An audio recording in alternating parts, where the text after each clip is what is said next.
Olá, querido estudante, tudo bem com você? Novamente estou por aqui. Se você ainda não me conhece, sou a professora Daniele Nunes.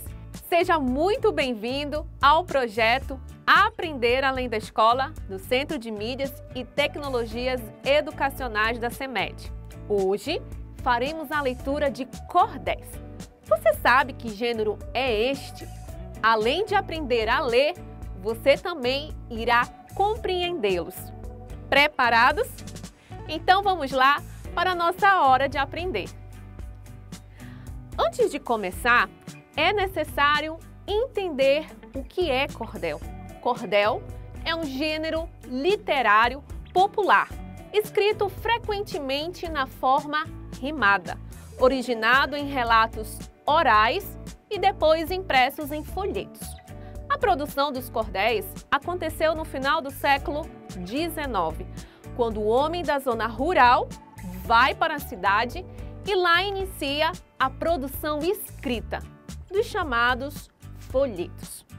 O ser humano sempre teve necessidade de se expressar, seja por cartas, poesias ou as atuais chardes.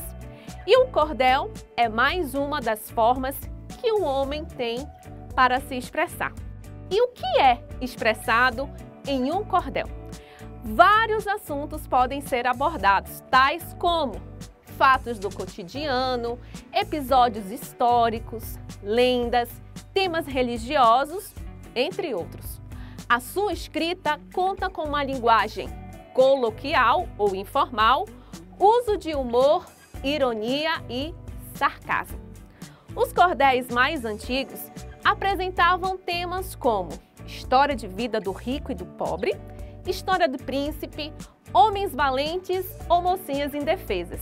Intrigas entre bichos e seres humanos é um dos assuntos também tratados em cordéis. Bem curioso, não é? Tudo é contado de um jeito diferente e às vezes divertido. Está ficando curioso com este gênero? Antes de lermos juntos um texto que separei para esta aula, eu quero te fazer uma pergunta. Você já ouviu falar no João Grilo? Conhece o João Grilo? Não? Te convido a continuar por aqui. João Grilo é um personagem bem popular e presente em cordéis e contos. Observe nas imagens das capas dos folhetos. É o mesmo personagem. Analise como João Grilo se veste. Analise também as características físicas. Elas devem ser observadas neste momento. Você, sem perceber, já iniciou o seu processo de leitura e interpretação. João Grilo, ele está presente também no livro O Alto da Compadecida, livro escrito pelo grande e falecido escritor brasileiro Ariano Suassuna. Bem, depois de verificarmos a presença do personagem João Grilo em vários cordéis e livros, avancemos para a leitura do texto que separei para vocês. O texto em cordel tem o seguinte título: As Proezas de João Grilo. Você acha que proezas é algo positivo ou negativo? Vamos verificar? João Grilo foi um cristão que nasceu antes do dia, criou-se sem formosura, mas tinha sabedoria, e morreu depois das horas, pelas artes que fazia. E nasceu de 7 meses, chorou no bucho da mãe. Quando ele pegou um gato, ele gritou: "Não me arranhe, não jogue neste animal, que talvez você não ganhe." Na noite que nasceu, houve um eclipse da lua e detonou um vulcão, que ainda continua. Naquela noite correu um lobisomem na rua. Porém, João Grilo criou-se, pequeno, magro e sambudo, as pernas tortas e finas, a boca grande e beiçudo. No sítio onde morava, dava notícia de tudo. Que texto curioso, não acham? Antes de avançarmos nesta aula, eu quero convidar você a ler silenciosamente este texto e depois você voltará para fazer a leitura em voz alta. Isso é muito importante para o seu processo de aprendizagem. Quero que você leia da mesma forma que li. Combinado? Neste texto, foi narrado e contado a vida de João Grilo. Vários fatos aconteceram no dia do seu nascimento. Nesta narrativa, foram mostradas também algumas características físicas de João Grilo. São informações necessárias para se compreender quem foi este homem. A principal função do gênero cordel é informar, mas também divertir. E qual a diferença deste texto, cordel, para uma notícia? A notícia tem por objetivo informar, o cordel também, porém com várias diferenças. O cordel, ele entretém e diverte através de uma maneira como se é contada uma história. A linguagem mais popular é uma das marcas da literatura do cordel, algo que na notícia não pode haver. Prossigamos então na compreensão do texto lido. Quando estamos diante de um texto, precisamos verificar se compreendemos o que lemos. E como fazemos isso? Fazendo perguntas. Ao se deparar com esta capa de folheto, a primeira pergunta que deve ser feita é: quem foi João Grilo? Esta pergunta te fará querer ler o restante do texto. E no fim desta leitura, você poderá dizer quem foi João Grilo. Correto? Passemos às perguntas. Como foi o nascimento de João Grilo? O texto nos dá essa resposta, viu? Segunda pergunta. Que palavra poderia substituir a expressão bucho? Por que o autor usou a palavra bucho? Terceira pergunta. João Grilo é um personagem da cidade ou do campo? Como podemos comprovar isso? Quarta pergunta. Quais são as características físicas de João Grilo? Você lembra dessas respostas? Vamos verificar no trecho do cordel que a gente acabou de ler? Passemos às respostas. Como foi o nascimento de João Grilo? O texto nos informa que ele nasceu antes do dia, que nasceu prematuro, aos 7 meses. Que palavra poderia substituir a expressão bucho? Por que será que o autor usou a palavra bucho? Olhem o trecho. Chorou no bucho da mãe.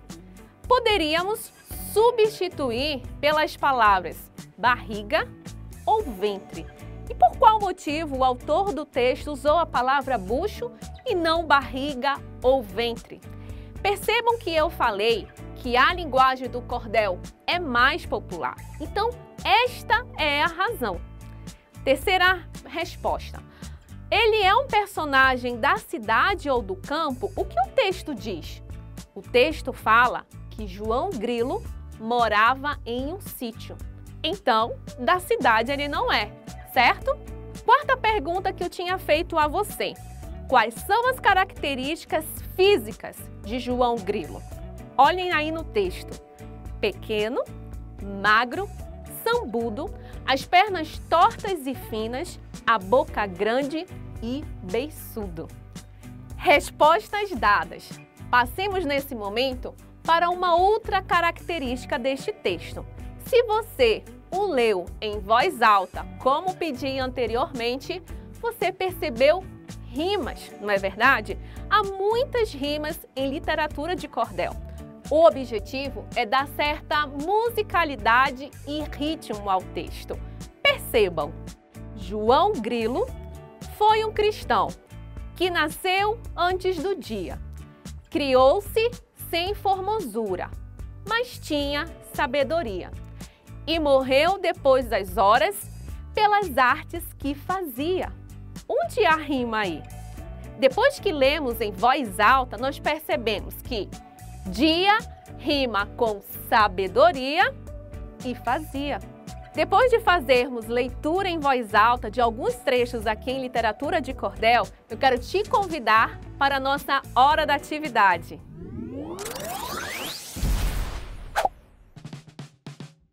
Atividade 1. Leia o texto abaixo e responda a pergunta a seguir. Uma barata qualquer. Uma barata bem feia, que morava na cozinha de uma casa na aldeia, vivia atrás do armário e seu trabalho diário era ouvir a viola alheia. Houve uma grande chuva, um enorme temporal. A casa perto do rio, com a inundação total. O povo saiu correndo, viram no rio descendo, levando um material. Segundo o texto, como era a barata? Vamos às alternativas. Letra A. A barata morava em uma casa na aldeia. Letra B. Ela era bem feia. Letra C. A barata não gostava de fofocas. E letra D. Ela vivia atrás do armário. Verifiquem bem a pergunta. Como era a barata? Qual alternativa que você acha que é a correta? Vamos verificar? A resposta correta é a letra B. Como era a barata? Bem feia. Na letra A diz que a barata morava em uma casa na aldeia. No texto também diz que ela vivia atrás do armário. Mas você precisa estar focado na pergunta. A pergunta é, como era a barata? Por isso, a alternativa correta é a letra B. Passemos para a atividade 2. Segundo o texto, o que deixou a barata tonta? Releiamos o texto. A barata, ainda tonta, com tudo que se passou, pois apenas em 2 dias a sua vida mudou. Deixou a boa vidinha e pelo mundo sozinha, pensando assim, onde estou? Letra A. O que deixou a barata tonta? Morar na cozinha? Letra B. Viver atrás do armário? Letra C. A vida dela mudou em 2 dias e deixou a boa vida? Ou a alternativa correta é a letra D. Ouvir a viola alheia. Segundo o que acabamos de ler, qual é a resposta correta, aluno?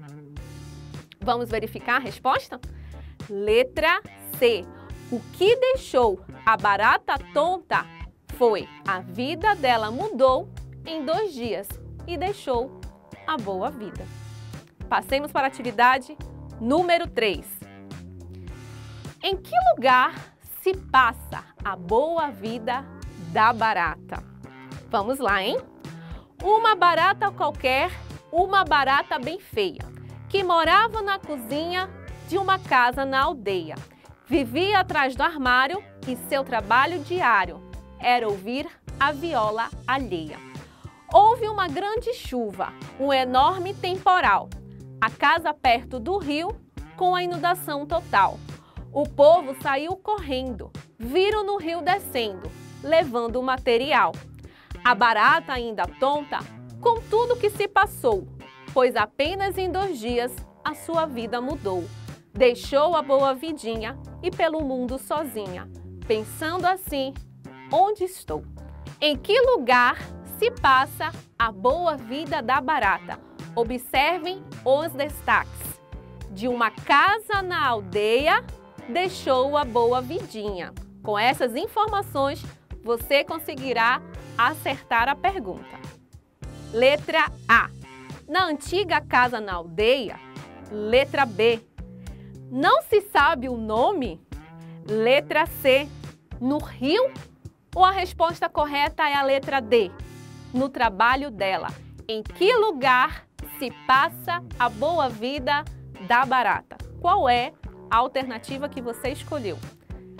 Vamos verificar qual é a resposta correta? Letra A. Segundo o texto que acabamos de ler, a boa vida da barata se passa na antiga casa na aldeia. Depois de treinarmos algumas atividades, eu quero te convidar para a nossa hora da revisão.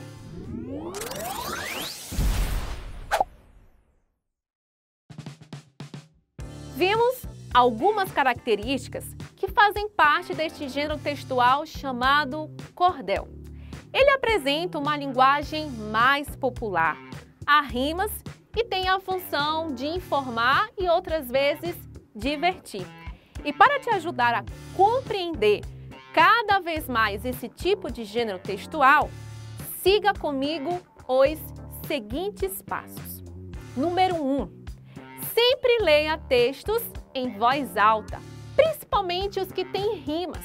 Quando você faz leitura em voz alta, você percebe a sua voz e isso te ajuda na concentração e, consequentemente, você ficará focado no que está lendo. Não perca esta dica, hein? Segundo passo, busque livros ilustrados.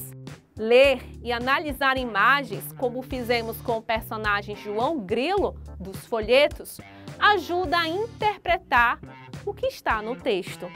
Terceira dica, seja curioso.